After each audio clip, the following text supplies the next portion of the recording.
Currently, one of my favorite parts or favorite characters of the recordings of the Seven are two unofficial characters that don't really have a name, but I like to call them Officer and Supervisor. For a little bit of context, I like to mess around with narration for the entirety of the Soverse. For instance, Lionel Little, the general of the INRC, is kind of compiling these files together and telling the history of the Soverse.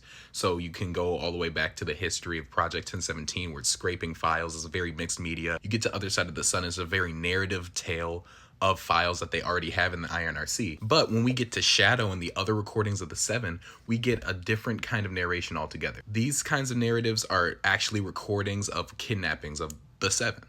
And these stories are also kind of interrupted by these two interviewers or interrogators. One of them is Officer, and Officer is very gritty, does not like the Seven, is accusing them of certain crimes, and is very much patriotic to his home planet.